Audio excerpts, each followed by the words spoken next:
thing that happens after gang stalking is that targets label everyone that is being mean to the target directly or indirectly as a gang stalker. Some people are just thieves, some people are just a-holes, some people are abusive. However, that doesn't mean that necessarily they are part of the group of gang stalking. When I was working at the O'Reilly Auto Parts in Imperial Beach, one of the gang stalkers, Anthony, he was calling me his bitch. And then he said, I'm talking about my dog. And it's like, why do you say it like that? I mean, he was obviously saying it with the implication that I was his bitch. Because, first of all, you don't go, my bad bitch, like, to me. You're talking about your dog, you know? And you don't reveal that, you know? Like, you just imply that, you know? So, like, that was obvious. But on top of the gang stalking, he was lazy. So I was the one that was working 4 hours on the front counter, taking care of all the clients, taking care of everyone, all the customers. And while he was in the back doing nothing. And then he said, oh, I'm cleaning or whatever. So a lot of the confusion happens there because as a target, I was already confused. So there was a point where the lines of someone being lazy and someone gang stalking me got blurry. That is the whole idea of gang stalking, is that you lose the concept of people being mean and you start assuming that people are gang stalkers instead. So if you just happen to be getting gang stalked, just know that there is a difference between people being mean and people being a gang stalker. If you are going to accuse someone with management, don't accuse them of gang stalking you. Accuse them of the actions that they're doing. For example, being lazy or not doing their job. Accuse them of that. Never accuse anyone of being a gang stalker, because that is gonna make you appear like you're a crazy person. On top of gang stalkers stalking you and being jerks because of that, they are also jerks a lot of times because that's who they are, which is true most of the time. As of me personally, to me, the term gang stalking or the term gang stalker to me means anyone that does anything that is trying to make my life harder or to lead me to any type of self-destructive behavior in any way, shape, or form. Like, to me, gang stalker, mean, rude, a-hole is the same thing. I have found it safer if I assume that people that are outwardly mean to me or try to steal something are gang stalkers. Like, to me, it's safer. Like, in my vocabulary, narcissist, gang stalker, dual-witted, parasite, all of those mean the same thing. So what gang stalking has resulted is in me being hyper-vigilant. And it's normal to be hyper-vigilant after getting gang stalked. To be paranoid, how whatever calls it, you know, it's fine, because this paranoia or this hypervigilance has served me well. If, let's say that you're talking publicly about gang stalkers or gang stalking, I think it would be better just to call them perpetrators. Like, what do you guys think? Write it in the comments if you have any alternative, because to call people gang stalkers does sound very conspirational. Like, it makes me appear like crazy.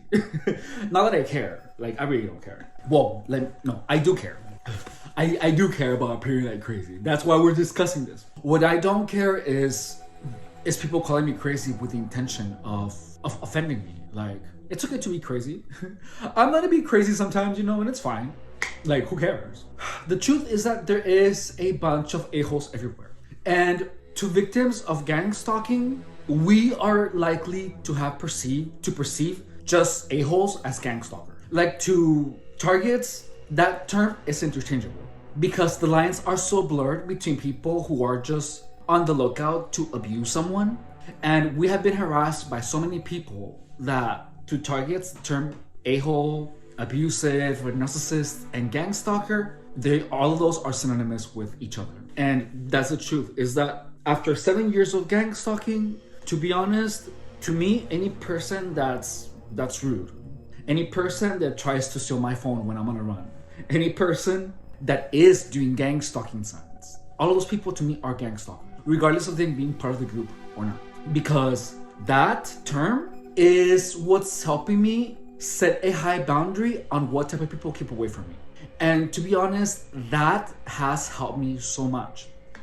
At this point, I just feel like perpetrators would be a better word because it takes the tinfoil hat off. You know what I mean? Like, gang stalking sounds really conspirational, or gang stalker sounds really conspirational. But when you think perpetrator, it sounds like it could be any perpetrator. Like, that makes more sense. So if you are targeted, just know that not everyone that is an a-hole is also a gang stalker. They're not the same thing, because there's gonna be people that are not stalking you, but they have Karen as a character. All gang stalkers are a-holes, but not all a-holes are gang stalker. Does that make sense? So because someone is being mean to you doesn't mean that they are keeping tabs on you. The truth is that most people are probably not keeping tabs on you. They're just a-holes or thieves. But assuming that everyone who is nosy into your life, anyone that is harassing you, it's normal for you to assume that they're gang stalker, because all gang stalkers are people that harass the target.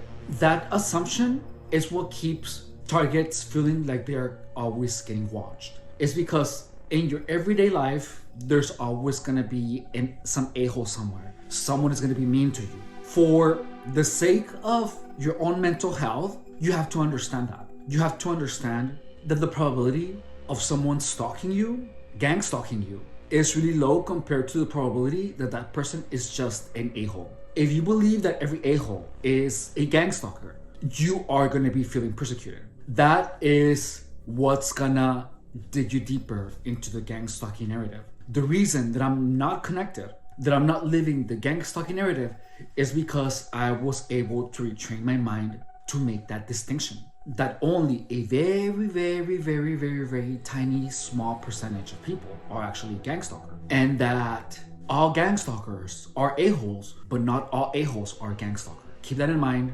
and your perceptions are gonna slowly come back to reality. You can lead a normal life after gang stalking, but you have to work your perceptions of going back to normal. You have to start saying that person is an a-hole, that person is mean, that person is rude. Don't call everyone a gang stalker. I call everyone a gang stalker in my head because that is what motivates me to stay away. But I know that not everyone that is mean, not everyone that is trying to steal something is a gang stalker. Please know that. Having that distinction in your vocabulary is gonna help you pull yourself away from the narrative that everyone that is mean to you is gang stalking. Okay? Subscribe if you haven't.